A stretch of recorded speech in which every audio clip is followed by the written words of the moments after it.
It's entitled Color, Communism, and Common Sense by Manning Johnson.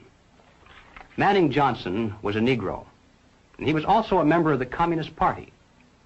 He joined the party as a young man because he honestly believed that the communists were trying to improve the conditions of his people. He was a dedicated communist. But after many years, Manning Johnson finally came to the realization that the communists weren't the least bit interested in improving the conditions of the Negro people. He discovered that instead they were merely planning to use his people, and these are his words, to use them as cannon fodder in a bloody revolution to destroy America. As early as 1928, the communists declared that the racial differences among our people constituted the weakest and most vulnerable point in our social fabric. By constantly probing and straining at this one spot, they calculated that eventually the cloth could be torn apart and that Americans could be divided, weakened, and perhaps even set against each other in open combat. We must not be led into placing the blame for the riots, the civil disorders, on the Negro people of our nation. Even those few who are promoting hatred and violence in the black communities are not themselves the cause. They're merely being used by forces far bigger than they are to promote the violent phase of the revolution in America. Hoping to avoid further violence and bloodshed, the public is to be pressured into accepting measures that will move the country gradually and legally toward communism, but without calling it that. The strategy of the proletarian revolution calls for the quiet conversion of our government into a communist regime, but under the banner of socialism. The new program of the Communist Party on this subject has this to say. The term socialism describes but the first stage of a new society that in its full development is called communism. Socialism is a transitional stage. The building of socialism is the communist revolution in America. It represents the process whereby our country can be moved gradually toward communism without the people even being aware of it. They have one and only one solution for all problems: more government, and then more and more until it's total government. Total government is communism.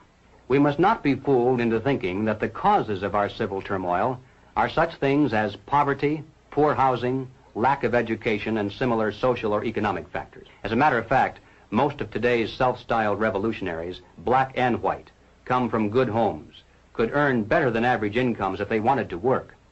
And in fact, they're products of some of the finest institutions of higher learning. We mustn't resort to violence either as a means of furthering political or social goals. And we must do everything humanly possible to discourage others from doing so. We must support our local police. Nothing can be quite so damaging to police morale and efficiency as converting every arrest into a trial of the policeman instead of the criminal. Now, in passing, ladies and gentlemen, you may have wondered why the Communist Party has been a staunch supporter of the drive to place a black studies curriculum into our high schools and colleges. Well, the reason becomes obvious the minute you take a look at the textbooks and the study guides.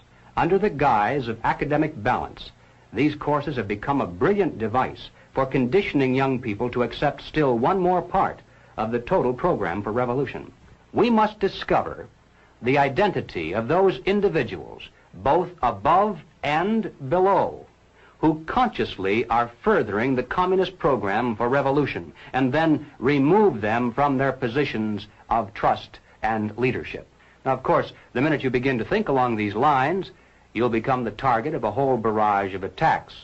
You'll be called a right-wing extremist, a fascist, or at least a dictator.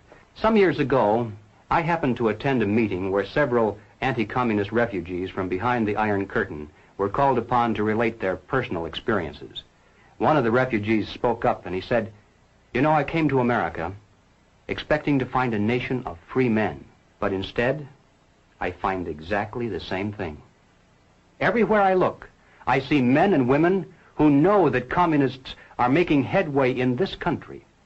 They know that something must be done and that someone must stand up to them. But they themselves do nothing. They remain silent because they're afraid that if they speak out or take a stand publicly, it'll be bad for business. They may lose a client. They may even lose their jobs. If communism should ever come to America, we'll face more death, destruction, and human suffering than any people in history has ever faced at the hands of their invading conquerors. It's literally a question of life and death for all of us. And it's about time the American people began to face up to that fact and to act accordingly. Thank you.